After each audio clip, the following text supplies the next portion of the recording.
Money has always been humanity's most important tool of collective agreement.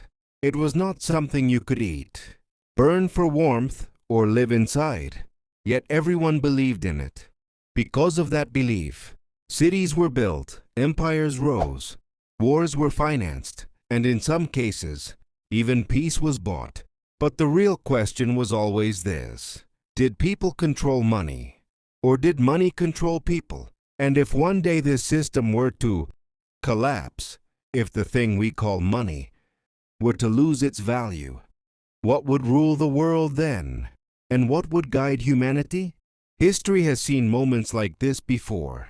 In times when inflation spiraled out of control, paper money became nothing more than fuel for stoves. Salaries were carried in sacks, yet they were not enough to buy a single loaf of bread. The point of these examples is not that life would stop when money disappears. Life would go on, but the true centers of power would suddenly become visible. Because money is not power itself. It is a curtain that hides who truly holds power. When the monetary system collapses, the first thing to fall apart is trust. In such an environment, people no longer look to banks, but to one another. Who produces? Who protects? Who can organize? If there are goods on the shelves but no money to buy them, those goods are no longer measured by price, but by access. At that moment, three fundamental forces replace money: control, resources, and order. Whoever holds these writes the new rules of the game. States face a critical test in this scenario. A state that cannot print money, cannot borrow, and cannot pay wages loses its authority not on paper, but in reality. Security forces, energy infrastructure, food supply chains, all of them survive not through money, but through logistics. Every one of these elements is linked in a chain, and if even a single link breaks, a vacuum of power emerges. And throughout history, such vacuums have never remained empty for long. In a world where the monetary system collapses, the real struggle would not be over wealth, but over control. Because when money disappears, people do not become equal. On the contrary, it reveals who is truly powerful.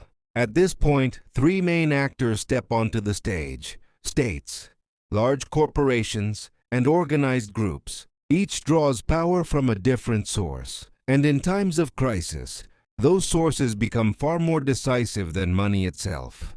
At first glance, it may seem correct to say that states are the strongest actors, since they possess the authority to make laws, use force, and maintain order.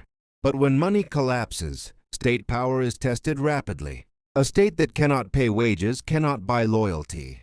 Police officers, soldiers, and public workers eventually begin to ask why. If a state cannot physically provide food, energy, and security, its authority on paper becomes meaningless to both citizens and officials. History shows that in countries facing economic collapse, the first thing to weaken was not the laws themselves, but the will to enforce them. Large corporations, however, possess a different kind of advantage, and in such moments their influence grows. Companies that control global supply chains and manage food, energy, technology, and logistics infrastructure treat money merely as a tool. When crisis strikes, real power lies in warehouses, servers, production lines, and distribution networks. When money collapses, some corporations become more functional than states, because they do not wait for elections or debate laws. They act quickly and pragmatically. Yet their weakness is legitimacy. People do not see corporations as rulers, but as interest groups, and over time this perception breeds resistance. The third and most dangerous actors are organized communities. These may take the form of criminal networks, militias, or religious and ideological movements. Their shared trait is that they operate on loyalty rather than money. In times of crisis, they grow rapidly because they fill the vacuum. They distribute food, provide security, and impose order. Here a harsh truth must be stated. People do not follow who is right, but who keeps them alive. When money collapses, Power does not pass to those with the most wealth, but to those who can organize the most people. And the world accepts this new order not by moral standards, but by functional ones. When the monetary system collapses, the greatest illusion is the belief that everything stops. History shows the opposite. The system collapses, but life does not stop. Only the rules change. When money disappears, what replaces it is resources. Food, water, energy, shelter, information, and security become the true currencies of the new world. People no longer look at their wallets, but at their access. Who has land? Who has a well? Whose generator still works? Whose internet infrastructure remains functional? Power is hidden in the answers to these questions. The narrator draws attention to the fragility of the modern world. Today, billions of people live without producing their own food, purifying their own water, or storing their own energy. While money exists, this is not a problem because the system invisibly moves everything. But when money collapses, that invisible network breaks apart and everyone is forced to confront physical reality. At that moment, local powers rise. Farmers, energy producers, logistics hubs, data holders, actors that were once silent suddenly move to the center of the system. According to the narrator, food and energy in particular become the two main pillars of the new order. A hungry person obeys.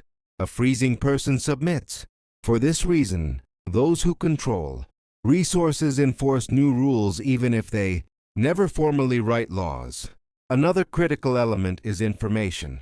When money collapses, information becomes even more valuable because uncertainty increases. What is safe? What is dangerous? Which roads are open?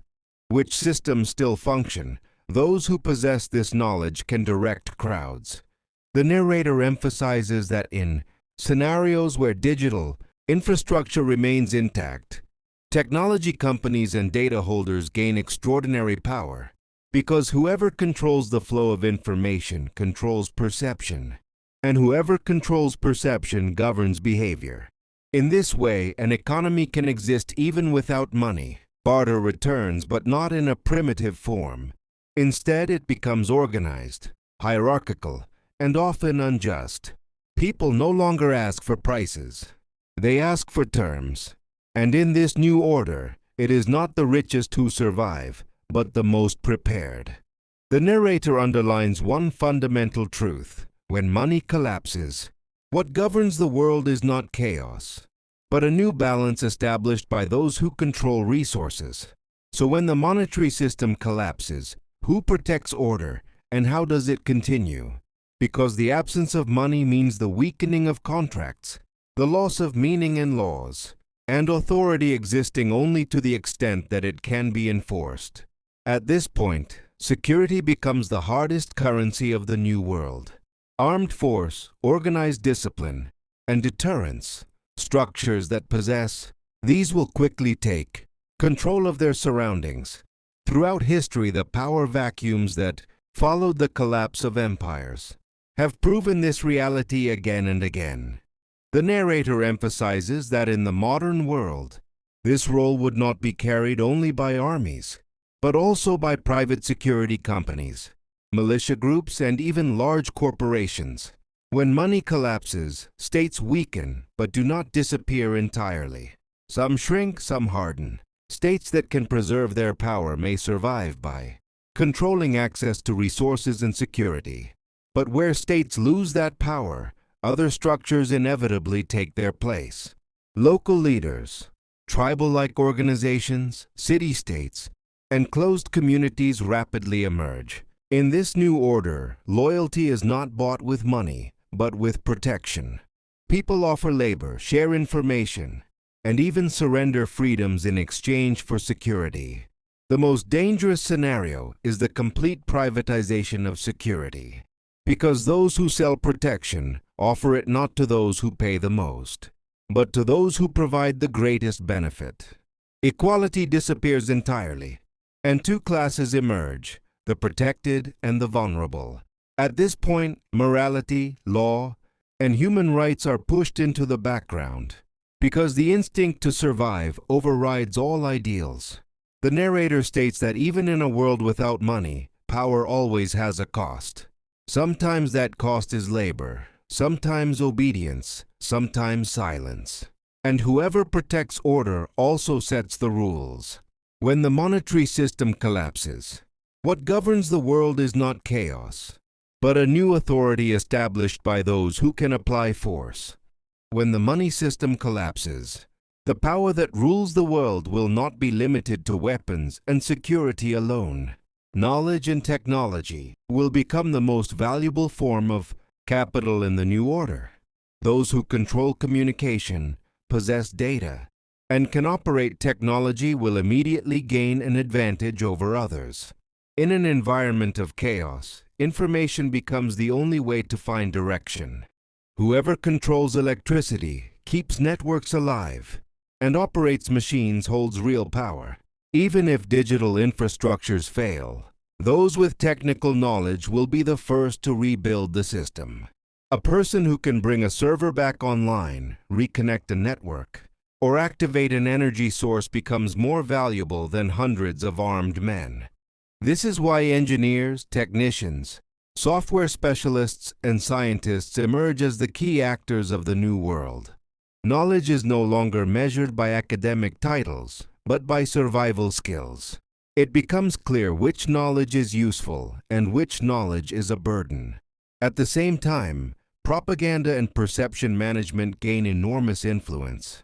When people are told what is safe and what is dangerous, those who control information can guide entire populations at will. Those who hold information manage fear and hope at the same time. Technology becomes both a tool of salvation and a mechanism of control. Communication tools can unite people, but they can also monitor them. Data replaces money. Who someone is, what they own, and what they can access is determined by data. For this reason, when money collapses, the world does not return to a primitive age, but is pushed into a darker version of a technological era with far harsher rules. Those with access to knowledge rise, while those without it become dependent. And thus, a new inequality is born, not between those who have money and those who do not, but between those who possess information and those who do not. When the money system collapses, it would be misleading to speak of a single power that will rule the world. Because contrary to common belief, money has never been true power on its own. Money is merely a tool that people collectively agree upon. Real power emerges at the point where people decide what to believe in, what to submit to, and what they are willing to act for. Throughout history, whenever empires fell, currencies disappeared, or economic systems collapsed, the same question always remained: who will people follow? The answer to this question depends not only on weapons, but on trust. Not only on technology, but on narrative. Not only on order, but on hope. When money disappears, people do not stop working, producing, or exchanging value. But this time, value is no longer defined by numbers. It is defined by contribution to survival and the ability to create order. Those who provide security, control information, manage resources, and offer a promise of stability gain power. Yet this power is never permanent. Human nature is not static. Fear is temporary, and hope spreads quickly. Those who rule today will be questioned tomorrow. For this reason, when the money system collapses, the world does not fall into absolute chaos, but into a constant struggle for power. The most dangerous weapons are not guns, but uncontrolled narratives. Any structure that promises salvation, security, or order becomes the architect of a new system. And over time, one truth becomes clear. The world is not ruled by money, but by the order that people consent to. Money is merely the visible face of that order. When the mask falls, what remains is the human being. And humanity, as in every era, faces the same two choices: to choose freedom or to submit in exchange for security. If the money system collapses, the world will not decide who rules on its own. Once again, that decision will be made by people, and that decision will shape not only the present, but the destiny of the future.